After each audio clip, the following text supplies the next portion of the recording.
Hello, this is Jimmy Mitchell, and we are back with another episode of the Libertarian Uncensored podcast, going over all the posts on the Libertarian Uncensored subreddit.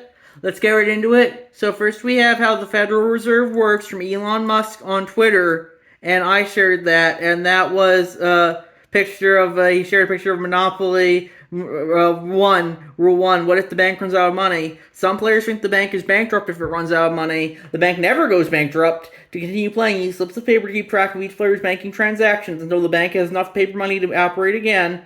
The banker may also issue new money on slips of ordinary paper. And I said, the next edition of Monopoly needs to come with money printers at this point, I would say. So that's my thoughts on that issue. That just goes to show you that we need to take back our money, I think, because right now we're having the government running into the ground, and soon I don't think we'll even have physical money. We'll just have digital money, and we'll have a social credit system, and I don't think that would be very libertarian, I think. I think that would be very authoritarian, with the government controlling everything we can say and do. Then I posted this link to the sub, and Reddit immediately removed my post. It's an article about Israel torturing Palestinians and forcing people to be held against their will from Swamp Yankee Dan, and they commented, the title says it all, here's the article, hopefully it goes through this way. This is a mainstream media link calling Israel out. As far as I know, CNN isn't a blacklisted site, so this article must have been specifically targeted. And yeah, then he linked to the article, and I think and I said, I miss Aaron Swartz and Reddit actually caring about free speech. Nowadays, all they seem to care about is censorship and controlling the narrative, and I don't think that's very libertarian. I think libertarian is all about free speech and saying what's ever on your mind. Then we have strapped down, blindfolded, held in diapers, Israeli whistleblowers out detail abuse of Palestinians in shadowy detention center from Swamp Yankee Dan. That's from CNN. And that was the post they were talking about in the last post that was removed earlier. And I didn't comment on this one, but yeah, I just could show you that I'm glad that hopefully the Palestinians, torture isn't very libertarian, I would say. So I hope they can get free soon. That's my thoughts on that issue. Then we have alternative version of the Gadsden flag by Swamp Yankee Dan. That's the ANCOM flag, I think, with the three-headed snake and it's red and black, don't tread on us. And, I personally am more on the don't tread on me type. I think everyone should try and advocate for their own rights rather than advocate for collective rights. But with that being said, I think if people want to advocate for collective rights, you should be able to. And that's my thoughts on that issue. Advocate for whatever you want to. I support free speech.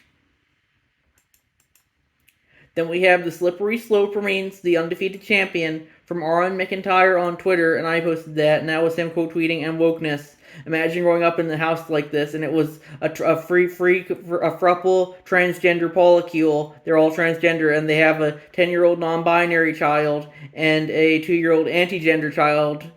And I said it really feels like people like this live more in social media more than they do in reality. Live however you feel like, but when you start to border on self-parody, don't be surprised when people call you out on it. I don't really like when people act obnoxiously right-wing or obnoxiously left-wing for that matter, when you start to border on self-parody, don't be surprised when people call you out, and that's all I'm saying. Live however you want to, but that doesn't mean you can't have opinions on how people live, especially when they seem to be overly indulgent in their beliefs, and that's my thoughts on that issue. Then we have, does running for public office make someone a public figure according to Reddit from Swamp Yankee Dan? And I have a question I would like to ask candidate. Just want to be sure before I make a direct post. It's only one question. And I said in response, I personally would say so, but I don't know what Reddit as a corporation thinks. So that's my thought on that issue. I personally would consider myself a public figure, but I don't know if Reddit would quite agree on that. Then we have this beloved mechanic was zoned out of his own garage from Institute for Justice on YouTube, and that's from Ninja Lover. And it just goes to show you that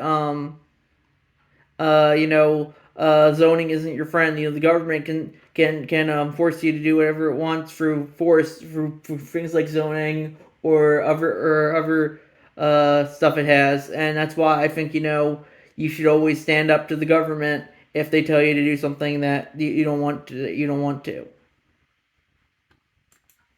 Then we have panicked Dems float online DNC to avoid protests from breaking points on YouTube, and I posted that and I said, I don't know if they can get away with it. I think the DNC 2024 in Chicago is going to end up looking a lot like the DNC 1968 in Chicago, and I definitely think it will be very riotous and well, only instead of Vietnam like 1968, it will be Palestine in 2024, and that's my thoughts on that issue. Then we have Tracing the Rise of Christian Nationalism from Trump to the Alabama Supreme Court from NPR, and that's from Slayer 991. And I didn't comment on that one, but yeah, I definitely do think the rise of Christian nationalism is kind of overstated a little. I personally am for the separation of church and state. With that being said, you also have, I think, these, the progressives want to enforce their ideology as well. And, it's not really a ideology. It's really like, it's not a form of religion. It's more like, secular humanism that they want to enforce on everyone. And I think that's authoritarian as well. And that's my thoughts on that issue. Then we have Biden will keep Trump's China tariffs and add new ones on electric vehicles from NPR, and I posted that and I said, screw tariffs, they go against free trade. Then we have the APA is a trash agency and it should be in the top 3 nominees for elimination from Hannah Cox on Twitter, and I posted that and she finishes the tweet with but not only do they stagnate the economy with ridiculous regulations, they're also currently torturing animals to push the social justice agenda. She has a 4-minute video on how they're using them to push things like to do studies that push things like gun control and climate change hysteria. And I said personally, it really seems like most government agencies do exactly the opposite of what their names say they do. And that's EPA is just one of those agencies, it seems like. So yeah, that just goes to show you that the government's the largest polluter in the world, but no one seems to care when they do it, only when the private corporations do it, and that's my thoughts on that issue. Then we have, if Trump is asking for a libertarian audience, he should be willing to hear policy suggestions from libertarians from being libertarian on Twitter, and I posted that, and he said, here's my top 3. 1, audit the Fed. He has the ability to get loyal MAGA Republicans to move on this issue. 2, defend the Guard.